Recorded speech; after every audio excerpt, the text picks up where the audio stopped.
with Lisa Pellegrino on 105.7 ABC Radio Darwin. And the Northern Territory. Did you watch the Logies last night? Because this show was inducted into the Logies Hall of Fame.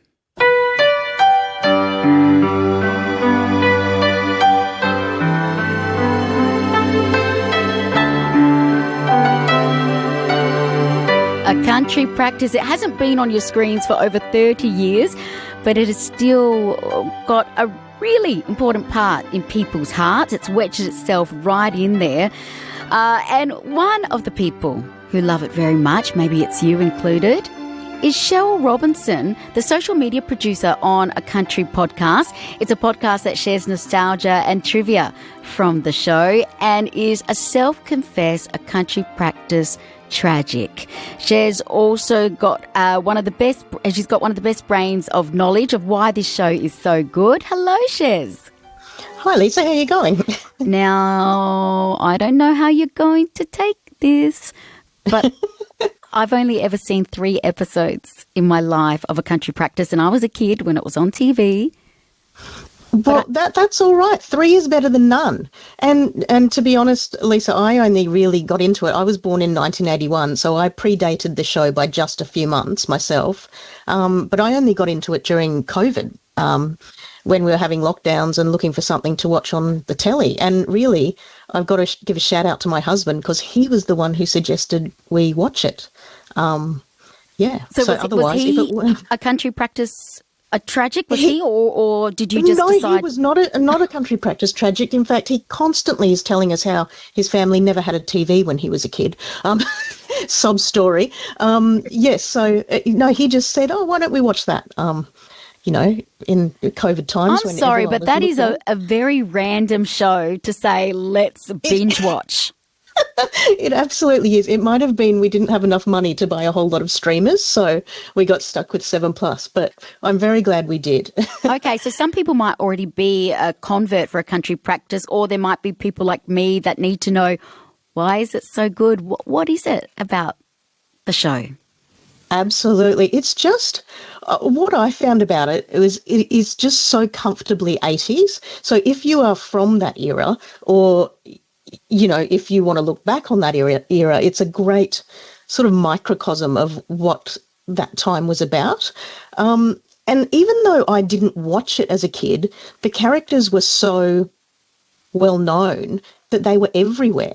So I never watched it or remember watching it, but I knew who the doctors were. I knew who Vicky the vet was. We knew who Fatso the wombat was because they were just everywhere in magazines. And the show was so familiar, I think. The characters were so familiar that everybody knows someone like one of the characters in the show. Well, as a kid, as I said, I wasn't watching it, but I remember meeting Cookie at an event where all different television personalities were at, and I went and got his signature. I'm pretty sure he signed a West End cardboard visor for me, along with Ann Wills and other celebs at the time in South Australia. And oh my goodness, I was so excited. Yeah, absolutely. When you put that on eBay, it would go for a mint, I tell you what. Oh. In fact, I'll tell you after. I'll make you an offer afterwards. Yeah, but yeah, is there a massive country practice fandom out there that would actually buy all this stuff and trade things? Absolutely, yeah. There is. There's a great fan base of people that did, new fans and old, and yeah, it's a great thriving community and a very kind community as well. If you want to explore that fandom, so. I asked the listeners what is something you remember from a country practice, and I know this scene very well. I've seen it so many times. Yes. I think you know what I might be about to say. I could hazard a guess. Have a guess. Was it Dr. Terence wrestling in jelly? No, it's the Molly's death scene, of course. Exactly. I was going to say more traumatic than jelly. On the text, Deb and the Do said, as a kid, watching Molly die on the beach in the garden made me bawl my eyes out. I can still clearly remember it. Here is that trigger warning for those who love Molly and that particular character and remember this scene very well. You blow. Blow, blow, blow, blow. Here it is.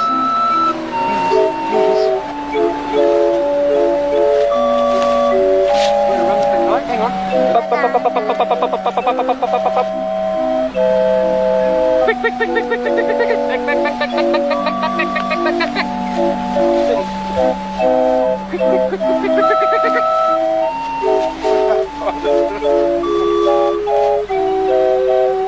She waves. It's a father and child flying a kite. Molly's laying down on a cane chair. This circus music doesn't really help with the dramatic factor. There's something very disturbing about it. The father and child have got the kite. Molly's looking, does a little tired wave, still watching. Everyone thinks it's just a beautiful moment out bush. And now he stops. He drops the kite. The father starts running over. And we know what's happened. Oh, that scream. That's it. Fade to black. It fades to black, and we all know what happened to Molly. Cue the theme music. Yeah, that scene has stuck with so many people. That's right. By the composed by the genius Mike Pajanik. Yes. So it is a theme that certainly gets stuck in your head. Yeah, and why do you think that particular scene in Australian television with Molly has really, I've seen it played out on so many shows and people discussing it as something that really was a strong moment in Australian television. Yeah, I think it's all the things you mentioned. You know, the weird calliope music, the you know, just the sweetness of them playing, you know, flying the kite and Molly watching.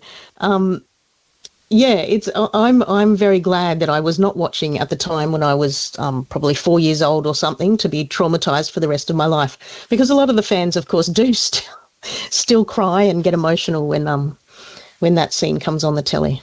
If somebody wants to start watching the show, what episode should they start with? Oh my goodness, so many good picks. My first option would be in season 1, the 3rd and 4th episodes, called A Town Tragedy. So that's Brendan and Molly's very first episodes on A Country Practice. The whole cast isn't included yet. We don't have Cookie, we don't have Esme, but it's a really good solid one to start with. My second option would be the opener of season 2, which is called Golden Fleece, because it features Trudy the Trucker, played by Chris McCade, famous Australian actress, and her character was so popular that James Davin apparently considered writing a spin-off program using Trudy as the main character. She was a love interest for Dr. Terrence at the time. And also that episode features Jeremy Shadlow, who won the Logie's Best Performance by a Juvenile Logie in 1983. So that's got a great cast of thousands that you can watch and enjoy. And it also is the origin of the term snake hips being used for Dr. Terrence. Snake hips swaying side to side, is that it? Well, I think yeah, quite possibly. I think it's a bit of a euphemism. Yeah, I hear you. I hear you. To do with the tight pants that they wore in the 80s, possibly. Yeah, I get you. I went too innocent. By the way, you were talking about little words that have come into the vernacular. A whole group of my friends, when somebody's being nosy, they get called an Esme, which is one of the characters from A Country Practice who was always in everybody's business. Yes, yeah, she is one of the most, if not the most beloved character, I would say, out of the whole series. And it's interesting because she was in it for all 14 series, outlasted everyone, and she's not the same character in season 13 or 14 as she is in season 1 and 2. What? She's really goes through such an amazing character growth. She's the same actress. Sorry, I didn't. No, I thought you meant they did they just changed her, like when you watch Grey's Anatomy, and sometimes somebody who has a minor role will then come back with a major role as a whole other character. Oh yes, about half the cast do that as well. So great. Most of the cast from 1985 onwards appear previously as in a different role. Or sometimes multiple different roles. I love it. Hey, by the way, we made Deb in the Do cry. She said, "Oh yeah, now I'm crying after we played that Molly scene." No, no. Oh, dear. That That's music terrible. does it. Hey, have you had a chance to, I don't know, meet any of the cast or creators and become friends with anyone? I have. I've actually met quite a few because I was lucky enough to attend the opening of the Melanie Tate's play, How to Plot a Hit in 2 Days, which is about the Molly death scene. Yeah, and that was wonderful. So I got to meet people like Grant Dodwell and, a whole bunch of the cast there. That was great. But, yeah, Shane Porteous, who played Dr. Terrence, is probably the one I know best. So, wait, and is he Snake Hips? He is, yes. Have you asked him Still about Snake that? Hips after all these years. Did you ask him Yes. about that name? He would be absolutely mortified to be described as Snake Hips on radio or indeed So television. you can't yes. just bring it up over a cup of tea. Oh, yeah, absolutely. But he would still be mortified. Yeah. On the text, Judith said, I love this show. Pregnant and having contractions. My mother was here and said I needed to go to hospital, and I said I needed to see the end of the show. My mum was concerned as I was going clammy, so starting to sweat and get all hot, going into labour, and she wanted to watch the end of A Country Practice. Judith, what episode was it? I'm very curious what was leaving you hanging, why you had to watch the end of A Country Practice instead of giving birth. What on earth was happening in that episode that made that your priority? My goodness. But it did. Well, there you go. It gripped a lot of people. I remember it being on the TV Plus all the time. Yep. Yeah, it was repeated. It was shown in many, many countries around the world, including France, where it was dubbed, most of the places in Europe where it was dubbed over. And apparently the French version of Dr. Terrence's voice was very sexy indeed. So there you go. There's a little trivia tidbit for you. Oh, so it was in other countries as well. Absolutely, yeah. In Germany, it was known as Das Busch Krankenhaus, which is the Bush Hospital.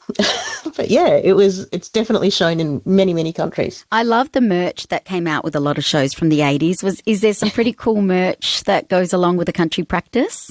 Look, there really isn't, unfortunately. I don't know why it missed the boat. Gap in the market. Merch. There absolutely is, yeah. There's a few, production caps floating around and things, but yeah. You would think, especially with someone like Molly, whose clothing was so out there and, they could have run a line of earrings or anything, really. Yeah, or first aid kit. That's it. First aid kit, fabulous. Esme's glasses. So many options, really. Hey, we had to find out from Judith about this whole birthing pause, pretty much holding the baby in until the episode was over. I'm just going to get Judith on the line now. Hey, Judith. I got you there, Judith? Yep. Okay. Take me back. What year was this? Sorry, what did you say? What year was it that you were in labour watching A Country Practice? Yes. I had my mum up here looking after my first son, and I had to watch the end of The Country Practice, and my mum kept on panicking, saying, you're having contractions. You need to go to hospital. And then she was saying to my husband and said, you're going clammy. You need to get to the hospital. I said, no, I'm watching the end of The Country Practice before I go. So we got there in time. It's all right. Wait, Judith, was this mid-80s roughly or late? Mid-80s, yep. Mid-80s. And do you remember what was happening in the episode that made it so good that you had to hold that baby in? No. Not that memorable. Not memorable now, but you knew at the time you had to watch the end. Yeah, exactly. But I did watch the end when she did die, and I was in tears. It was sad. And that music, come on, that's pretty disturbing as well, that circus music. It adds to the eeriness. I have to ask you an honest question, Judith. What is more memorable, the birth of that child that you're holding in until the end of the episode, or A Country Practice? What's more memorable in your life? Well, you put me on the spot here. I know. I'd have to say the birth of my baby, yeah. Right answer. Otherwise, if that child is listening, you're in trouble. But anyway, correct answer there, Judith. He won't be listening to this show, so it's okay. He hates you, Lisa. Don't worry. He's watching A Country Practice right now. I said, listen to Lisa on the radio or A Country Practice. Exactly. That's it. All good. Thank you so much, Judith. Judith Okay. in Malak Bye. there. Well, there you go. How about that, Shez? That's it. A country practice, extremely riveting, but not quite as riveting as your firstborn child. That's a good review. That's it, yeah. So it's inducted into the Hall of Fame. I wonder if it's going to get a lot more new fans. Do you think there'll be more people going to watch it or rewatching? Oh, look, let's hope so. Let's hope the young'uns hop on board, get back onto the free-to-air television and start meeting those fabulous characters from the 80s. Hey, if we want to listen to your podcast, where can we hear it? If you search a country podcast, you should be able to find it fairly easily. We're also on Facebook. So, again, if you put into Facebook a country podcast, our page should come up. So, yeah. It's that easy. Cheryl Robinson, the social media producer on A Country Podcast, speaking today about a country practice being inducted into the Logies Hall of Fame last night. It's 5